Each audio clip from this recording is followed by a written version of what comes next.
Hey there, how's it going? You're gonna have to forgive me on my first blog, seeing that I am a little bit stuffed up at the moment thanks to my flatmate's cold. So you're gonna get some sniffles. I'm sorry, there's your apology out the front, but there we go. So let's get right into it. I'm gonna give you a bit of background on what I do on the site, on the game, and let's see what you think.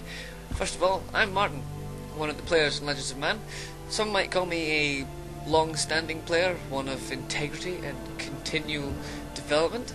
Some might remember me as the guy who instigated the first big upheaval in the game, when the balance of power shifted from one family to the other. Some might even recall a time when I was actually an admin, believe it or not, ruling Aurelia with an iron fist and... who am I kidding? I'm the guy that comes and goes randomly, always says he'll be back for good and then doesn't post for 6 months, but hey, it's always fun. That's the thing about this game though, it's always changing. It's always consistent at the same time. Anyone can join the fun, anyone can play so long as they can spell. But it's not hard to catch up on the plot lines and developments because unlike most other RPGs, it's actually planned out in advance and the admins take their time creating a world where you can all fit in. Hell, I'm still there after 2.5 years, so it's not that hard to pick up.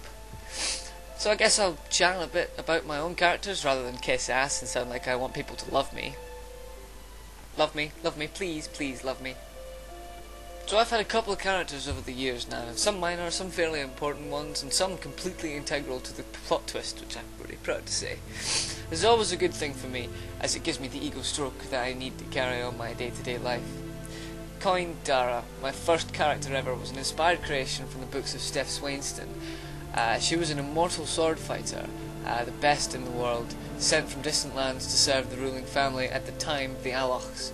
Yes, that's right, it's spelled Aloch, not Alok, you bloody English, even though it was Sam who first created it in the first place.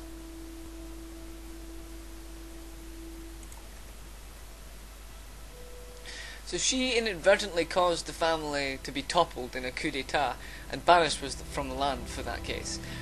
She spent the rest of her time in Rotarius with the rest of the outcasts before finally committing suicide as she went insane and attempting to fly from the highest tower in the castle. So that was the end of her. I ended her because I was moving her on into different pastures, into novels and other short stories and stuff, and she wasn't growing in roleplay anymore. She'd had her time, it was time to move on. Solana Orel was my second most famous character, the vampire soldier turned leader turned rebel turned soldier again.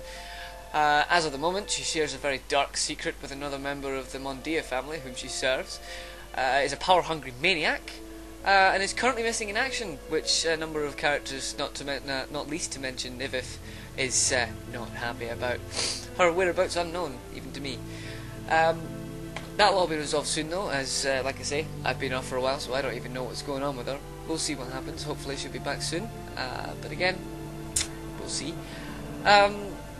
And then she can get back to biting necks. This is what she does best. My current main character is a sort of reincarnation of Coin, Seraphim Ari, her name is. A half-human, half-elemental, neurotic mess. You see how I love with the melodramas? It's for the win.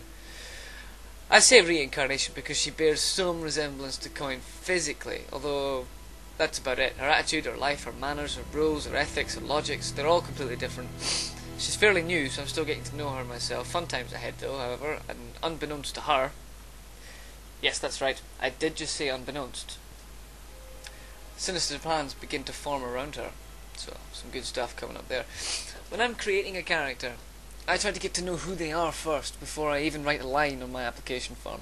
I first come up with a name, then a race, and then a gender, an appearance, all those kind of stuff at the start. Family history, I sketch that in, and then run it over again and again and again until I get it perfectly right, and it's all filled in. The personality always comes last for me. It's a big one, and I like to know as much about her, as my characters as possible before thinking about what she's going to do in relation to her past, her present, her possible futures. It's like drawing a picture, you know. You visualize what you see in your head, you see the image in your head, and then you stencil in the lines, fill the gaps, add a little bit of detail, colour it, and then if you're going to get really cheeky, you can do some animation, get it walking about, and before you know it, you've got a walking, talking, almost living person. And I have to say, I become very attached to my characters just simply because of this process. Anyway, that's about enough from me now, as I'm about to die from this cold. I'll be throwing in my 2 cents worth every now and then about certain characters and threads on the sites that I like. Maybe doing a wee bit of stuff about the COTM, the character of the month. I'm giving my completely, totally, and utterly unbiased opinion. What? No, seriously. I'll be unbiased. I could be nice. Sort of. So, that's my little world. What's your Legends of Man?